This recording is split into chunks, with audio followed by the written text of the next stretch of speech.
Hello friends, आपके अपने इस यूट्यूब चैनल में आप सभी का बहुत बहुत अभिनंदन है, स्वागत है। आज हम एक छोटा सा टॉपिक लेके आए हैं, नेफ्लोक्जेटिक इफेक्ट। तो ये नेफ्लोक्जेटिक इफेक्ट क्या होता है, कहाँ से आया, ये काफ़ी इम्पोर्टेंट और इंटरेस्टिंग टॉपिक है। तो देखते हैं, ये ग्रीक वर्ड से आया हुआ है नेफ्लोक्जेटिक वर्ड, ठीक है, जिसका मतलब होता है क्लाउड एक्सपेंशन। तो इसका मतलब क्या होता है, नेफ्लोक्जेटिक इफेक्ट होगा क्या। जैसे जो मेटल आयन है, फ्री गैसियस स्टेट में जो मेटल आयन है, इसके इलेक्ट्रॉन का एक्सपेंशन होना, ठीक है, एक्सपेंशन होना वो कैसे होता है। जब फ्री आयन होता है तब यहाँ पे inter electronic repulsion is more, मतलब एक मेटल क्या है, आयन है, इसका डी ऑर्बिटल है, डी ऑर्बिटल में इलेक्ट्रॉन रहेंगे, जो इलेक्ट्रॉन होंगे उनके लिए ये जो स्पेस है वो फिक्स है, ठीक है। यहाँ पे इलेक्ट्रॉन इलेक्ट्रॉन रिपल्सन क्या होगा, फिक्स होगा, है ना। लेकिन जब ये क्या करते हैं, कॉम्प्लेक्स बनाते हैं, कॉम्प्लेक्स बनाने का मतलब जब लिगेंड के साथ में अटैच होते हैं तो यहाँ पे मेटल के डी ऑर्बिटल और लिगेंड के ऑर्बिटल के साथ में क्या होती है, ओवरलैपिंग होती है। ओवरलैपिंग होने पर क्या होता है, जो यहाँ पे इलेक्ट्रॉन है, यहाँ भी इलेक्ट्रॉन हो सकते हैं, लिगेंड में भी क्या हो सकता है, इलेक्ट्रॉन हो सकता है। लेकिन जब ओवरलैपिंग होती है तो ओवरलैपिंग होने के कारण जो ये जो डी ऑर्बिटल है और इसका मेटल का जो ऑर्बिटल है, ये पी ऑर्बिटल या कुछ भी हो सकता है, या मोलिकुलर ऑर्बिटल भी हो सकता है, तो इसके बीच में जब ओवरलैपिंग होती है तो यहाँ पे स्पेस जो है वो क्या हो जाता है, बढ़ जाता है। क्या हो गया, स्पेस बढ़ गया।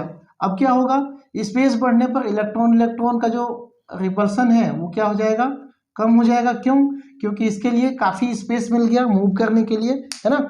मतलब यहाँ पे क्या हो गया, रेड्यूस इंटर इलेक्ट्रॉनिक रिपल्सन, यहाँ पे क्या हो गया, इंटर इलेक्ट्रॉनिक रिपल्सन क्या हो जाएगा, कम हो जाएगा। स्पेस ज़्यादा होने के कारण इलेक्ट्रॉन फ्रीली मूव कर सकते हैं, ठीक है। तो ये प्रभाव क्या कहलाएगा, नेफ्लोक्जेटिक इफेक्ट कहलाएगा, ठीक है। क्लियर हो गया। जब फ्री आयन था तब इलेक्ट्रॉन को मूव करने के लिए स्पेस कम था, लेकिन जैसे ही यहाँ पे क्या हो गया, लिगेंड के साथ में ऑर्बिटल मिक्स हो गया, ओवरलैप कर लिया, तो वो क्या हो जाएगा, यहाँ पे ज़्यादा स्पेस होने के कारण इलेक्ट्रॉन इलेक्ट्रॉन के बीच में रिपल्सन क्या हो गया, कम हो गया, ठीक है।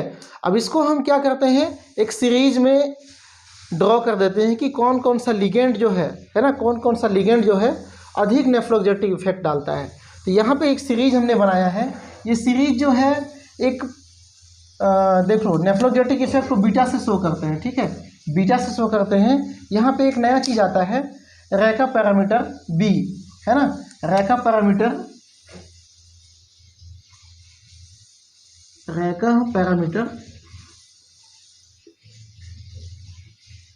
बी, ठीक है।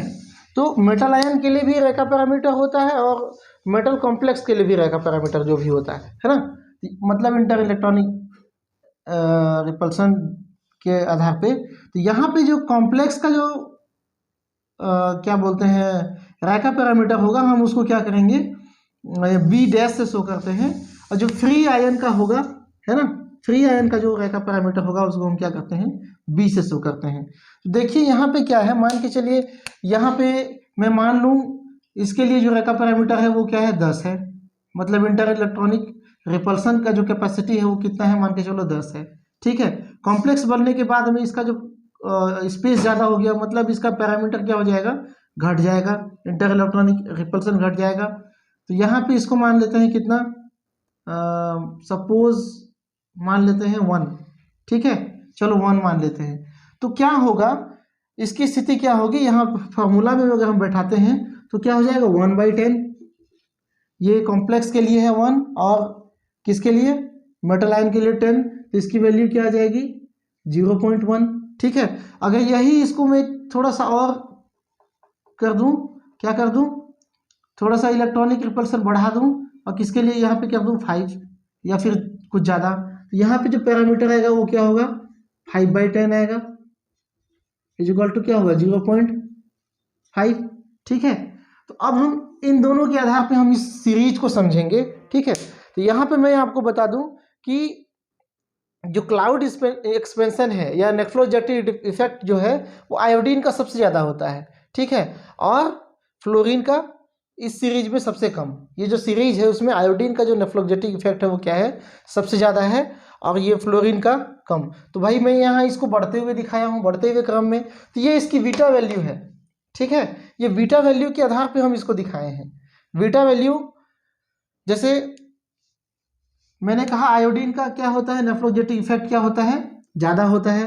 मतलब यहाँ पे क्या होगा, इसकी वैल्यू ज़्यादा होगी, किसकी, इस ये जो इंटर इलेक्ट्रॉनिक क्या बोलते हैं, स्पेस ज़्यादा होगा। स्पेस ज़्यादा होगा मतलब, स्पेस ज़्यादा होगा मतलब वैल्यू कम आएगी, 1 आएगी। ठीक है, मैं गलत बताया था 5।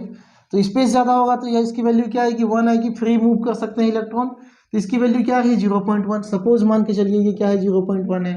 ठीक है, अगर स्पेस थोड़ा कम होगा मतलब नेफ्रोजेटिक इफेक्ट थोड़ा कम होगा, तो यहाँ पे मान के चलो इलेक्ट्रॉन को मूव करने के लिए स्पेस कम मिलेगा, तो इसका वैल्यू हम ले लेते हैं 5। तो इसका वैल्यू क्या आ जाएगा, 0.5, 0.5। ठीक है, तो यहाँ पे क्या हो रहा है, ये वैल्यू कम है, ये वैल्यू बढ़ते बढ़ते बढ़ते बढ़ते यहाँ तक आ गया। ठीक है, इस फार्मूला के आधार पे हम क्या बनाए हैं, सीरीज को बनाए हैं। ये मत समझना कि ये यहाँ पे नेफ्रोजेटिक इफेक्ट फ्लोरीन का ज़्यादा होगा, नहीं। फ्लोरीन का क्या होता है, कम होता है, और आयोडीन का ज़्यादा होता है। कई वीडियो में, कई जगह, कई बुक में उल्टा बता दिया है। ठीक है, तो यहाँ पे जितना वैल्यू कम होगा किसका, बीटा का, उसका नेचर क्या होगा, उतना कोवेलेंट होगा।